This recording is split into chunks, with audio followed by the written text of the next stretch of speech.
അല്ലെ വന്നപ്പോഴും ഇങ്ങനെ റോഡിൽ കൂടെ പോകുന്നവർക്ക് എല്ലാവർക്കും പെട്ടെന്ന് ഒരു ശ്രദ്ധയായിരിക്കും, ആകർഷണം. അതെ അതെ അതെ, എപ്പോഴും ഒരു കളർഫുൾ എപ്പോഴും കളർഫുൾ ആണ്, പൂക്കളായി എല്ലാവരുടെ ശ്രദ്ധയിൽപ്പെടും.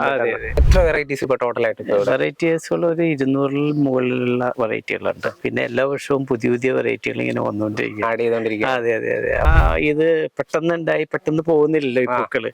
35 ദിവസം തുടങ്ങി ഒരു 50-55 ദിവസം വരെയും പൂക്കൾ ഈ പറഞ്ഞ പോലെ എല്ലുപൊടിയോ പിണ്ണാക്കോ അതിനകത്ത് മിക്സ് ചെയ്യാം. പിന്നെ കുറച്ച് പിണ്ണാക്ക് വെള്ളം ഒഴിച്ചു കഴിഞ്ഞാൽ പൂക്കൾ ഉണ്ടാവും ഇഷ്ടം പോലെ. ഹായ് ഫ്രണ്ട്സ്, ഗ്രീനം വേറെ മറ്റൊരു വീഡിയോയിലേക്ക് ഏവർക്കും സ്വാഗതം. ഞാനിപ്പോൾ നിൽക്കുന്നത് എറണാകുളം ജില്ലയിലെ വരപ്പുഴയ്ക്ക് അടുത്തുള്ള ആൽപൈൻ റോസ് ഗാർഡനിലാണ്. പൂക്കളെ പ്രണയിക്കുന്നവർക്ക് വേണ്ടിയാണ് ഇന്നത്തെ ഈ വീഡിയോ. 39 വർഷമായി ബോഗൻവില്ല മാത്രം കൃഷി ചെയ്ത് ജീവിക്കുന്ന ജിമ്മി കലൂർ ചേട്ടന്റെ ഗാർഡനിലാണ് ഞങ്ങളിപ്പോൾ നിൽക്കുന്നത്. അപ്പൊ ഇവിടുത്തെ വിശേഷങ്ങൾ നമുക്ക് ചേട്ടനോട് തന്നെ ചോദിച്ചറിയാം. ചേട്ടാ ഹായ്. Hi, hello. എന്റെ പേര് ജിമ്മി കല്ലൂർ. ഞാൻ എറണാകുളം ജില്ലയില് വരാപ്പുഴ എന്ന് പറഞ്ഞ സ്ഥലത്ത് പുത്തമ്പള്ളി ഓളനാട് ആണ് എന്റെ ഈ ചെറിയ ഗാർഡൻ ഉള്ളത്. എന്റെ ബൊഗൈൻവില്ലകളൊക്കെയാണ് ഇവിടുത്തെ എനിക്ക് പറയാനുള്ളത്. ഇവിടെ കുറെ അധികം വെറൈറ്റീസുകളൊക്കെ ഉണ്ട്. ഇതിലോട്ട് എത്തിപ്പെടാനുള്ള കാരണം? എത്തിപ്പെടാൻ എനിക്കിപ്പോ വരാപ്പുഴയിലെ ഒരു ആദ്യത്തെ ഒരു നഴ്സറി ഗാർഡൻ ആയിരുന്നു. അപ്പോ അവിടെ വെച്ച് എല്ലാ ചെടികളെയും ഞാൻ പരിചരിക്കുമായിരുന്നു. അപ്പൊ അവിടെ വെച്ച് എനിക്ക് മനസ്സിലാക്കാൻ കഴിയുന്നത് ഈ ബൊഗൈൻവില്ല എന്ന ഈ കടലാസ് പൂക്കൾക്ക് അധികം കംപ്ലൈന്റും ഇല്ല, യാതൊരുവിധ പ്രശ്നങ്ങളും ഇല്ല. എപ്പോഴും ഒരു സീസൺ ആകുമ്പോഴേക്കും നിറയെ പൂക്കളും അതിൻ്റെതായ രീതിയിൽ തന്നെ മുന്നോട്ട് പോകും. മറ്റുള്ള എല്ലാ ചെടികളുടെയും അപേക്ഷിച്ച് ഈ ബൊഗൈൻവില്ലയാണ് എനിക്ക് ഏറ്റവും ഇഷ്ടവും. പിന്നെ അധികം കംപ്ലൈന്റ് വരാത്ത ഒരു ചെടി. അതുകൊണ്ടിട്ടാണ് ഞാൻ ഈ ഒരു മേഖലയിലേക്ക് വന്നത്. ആദ്യം ചെറിയ രീതിയിലാണ് തുടങ്ങിയത്, അല്ലെങ്കിൽ ഇത്രയും വലിയ? ഞാൻ ആദ്യം ചെറിയൊരു ഗാർഡൻ ആയിരുന്നു എൻ്റെ. ഇതിപ്പോ എന്റെ വീടിനോട് ചേർന്നാണ് ഇപ്പോൾ ഈ ഗാർഡൻ ഇപ്പൊ സ്ഥിതി ചെയ്യുന്നത്. ചേട്ടാ ഇവിടെ എത്ര വെറൈറ്റീസ് ഇപ്പൊ ടോട്ടലായിട്ട്? വെറൈറ്റീസുകൾ ഒരു 200-ൽ മുകളിലുള്ള വെറൈറ്റികളുണ്ട്. പിന്നെ എല്ലാ വർഷവും പുതിയ പുതിയ വെറൈറ്റികൾ ഇങ്ങനെ വന്നുകൊണ്ടിരിക്കും, ആഡ് ചെയ്തോണ്ടിരിക്കും. അതെ അതെ അതെ. അപ്പോ ഇപ്പൊ എണ്ണാൻ പറ്റാത്ത തരത്തിലുള്ള ഒരു രീതിയിലേക്കാവും. പിന്നെ അധികവും ആൾക്കാർ ഇഷ്ടപ്പെടുന്ന ചെടികളാണ് നമ്മൾ അതിന്റെ തൈകളൊക്കെ ഉത്പാദിപ്പിക്കുന്നത്. നമ്മുടെ നാട്ടിൽ സുലഭമായിട്ട് കിട്ടുന്ന വെറൈറ്റികൾ മാത്രമാണ് ഇവിടെ ഉള്ളത്? അല്ലല്ല, മാറ്റി ഇപ്പൊ വരുന്നെല്ലാം മറ്റുള്ള രാജ്യങ്ങളിലുള്ള വെറൈറ്റീസുകളാണ് അധികം വരുന്നത്. പഴയ വെറൈറ്റികൾ അങ്ങനെ അധികം ആൾക്കാർ ഇപ്പൊ എല്ലാം പുതിയ പുതിയ വെറൈറ്റികളാണ് ആൾക്കാര് ചോദിക്കുന്നതെല്ലാം. അപ്പൊ പുറത്തുള്ള നാടുകളിലുള്ള പുറത്ത് ഏതെങ്കിലും സ്ഥലങ്ങൾ പറയാനായിട്ട് എടുത്തു പറയാനായിട്ട്? ഇപ്പൊ എല്ലാ രാജ്യങ്ങൾക്കും ബൊഗൈൻവില്ല ഉണ്ട്. ഇന്ത്യയിലും ഇന്ത്യയുടെ രീതിയിലുള്ള ബൊഗൈൻവില്ല ഉണ്ട്.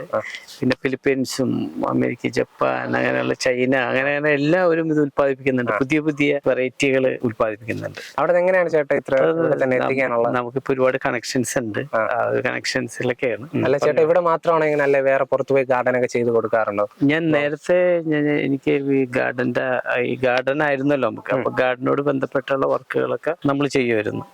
ബൊഗൈൻവില്ല പിടിപ്പിക്കാനും എയർപോർട്ടിന്റെ ബൊഗൈൻവില്ല ബൊഗൈൻവില്ല വെച്ച് പിടിപ്പിച്ചത് ഞങ്ങളാണ്. അപ്പൊ അതിനുശേഷം പലരും വന്ന് അവിടെ വെച്ചിട്ടുണ്ട്. ആദ്യകാലത്ത് ഞങ്ങളായിരുന്നു അവിടെ പിടിപ്പിച്ചത്. അങ്ങനെ പല കമ്പനികളും.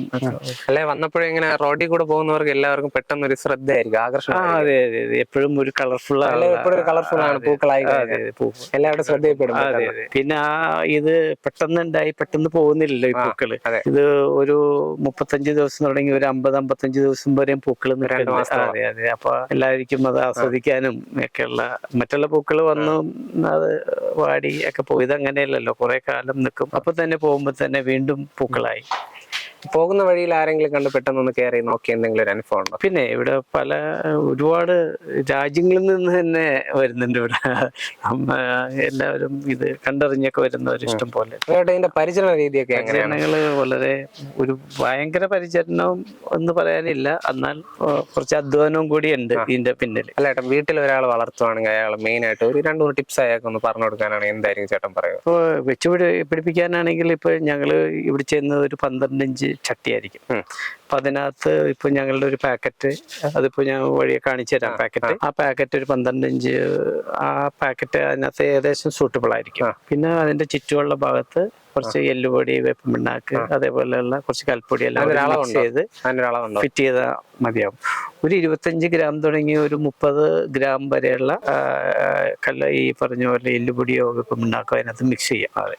പിന്നെ കുറച്ച് പിണ്ണാക്ക് വെള്ളം ഒഴിച്ചു കഴിഞ്ഞാല് പൂക്കൾ ഉണ്ടാവും ഇഷ്ടം പോലെ. അതില്ലെങ്കിലും പൂക്കൾ ഉണ്ടാവും. ആ സീസൺ ആകുമ്പോ എന്തായാലും പൂക്കള് ഉണ്ടായിരിക്കും. അല്ല ഏട്ടാ, ഇഷ്ടംപോലെ ഒരു യൂട്യൂബില് കുറെ ടിപ്സ് എന്നൊക്കെ പറഞ്ഞൊക്കെ ഇടുന്നുണ്ട്. ഇത് ചെയ്താൽ ഇങ്ങനെ ചെയ്താൽ ഇങ്ങനെ ഇപ്പൊ ചെയ്താൽ. എല്ലാവരും ഒരുപാട് കാര്യങ്ങളൊക്കെ പറയുന്നുണ്ട്. ഇപ്പൊ ഞങ്ങളെ സംബന്ധിച്ചോളം ഞങ്ങള് ഇത്രയും വർഷങ്ങളായിട്ട് ഇവിടെ തന്നെ ഇത് പിടിപ്പിച്ചും അത് ചെറിയ പാക്കറ്റിലാക്കിയും പിന്നീട് അത് വലിയ പാക്കറ്റിലാക്കിയും പിന്നെ വലിയ ചട്ടികളിലാക്കി എല്ലാം നിറയെ പൂക്കളായിട്ടാണ് ഞങ്ങളത് കൊടുക്കുന്നത്. അപ്പൊ ഞങ്ങളുടേതായ ഒരു രീതിയിൽ ഞങ്ങൾ പ്രത്യേകിച്ച് മരുന്നുകളോ ഒന്നൊക്കെ ഇതൊന്നും അടിക്കുന്നില്ല. ഇപ്പൊ എല്ലുപൊടി പോലെയുള്ള വളങ്ങളാണ്. എല്ലുപൊടിയൊക്കെ ഒരു അടിസ്ഥാന വളങ്ങളാണ്. പിന്നെ വേണമെങ്കിൽ 20 NPK അങ്ങനെയുള്ള വളങ്ങളൊക്കെ നമുക്ക് ഇടാം.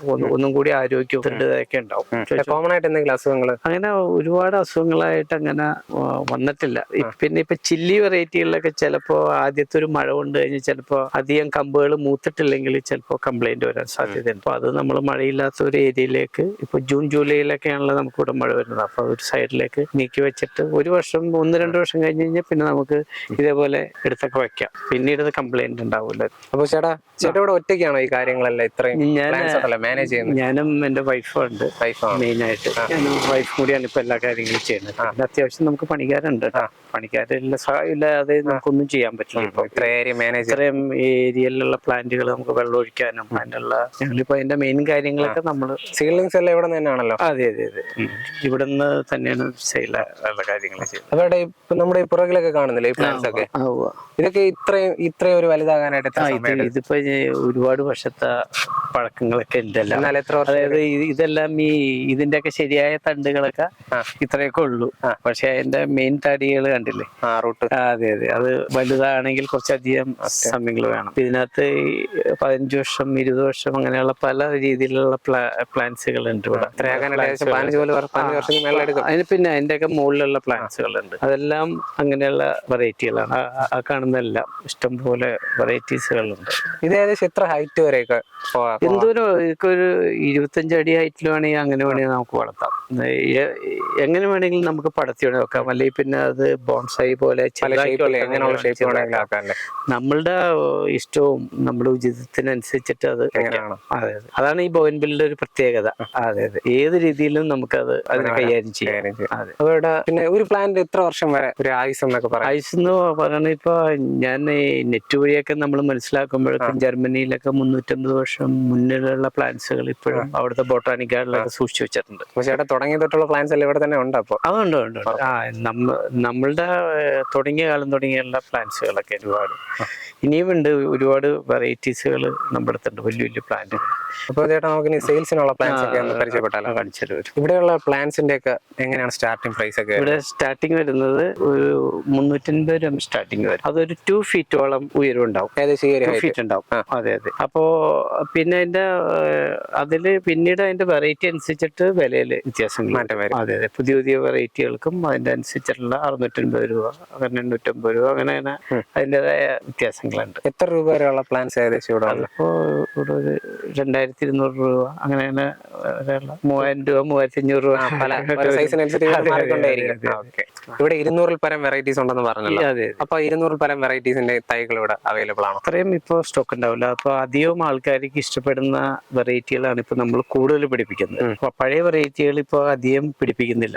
അതായത് ഇപ്പോ ഇപ്പൊ എല്ലാവർക്കും ന്യൂ വെറൈറ്റികളാണ് ആവശ്യം. അപ്പോ അതുകൊണ്ട് ഞങ്ങൾ കൂടുതൽ ആവശ്യമുള്ള പ്ലാന്റ് ഏതാന്ന് വെച്ച് കഴിഞ്ഞാൽ അതാണ് കൂടുതൽ സെയിൽ.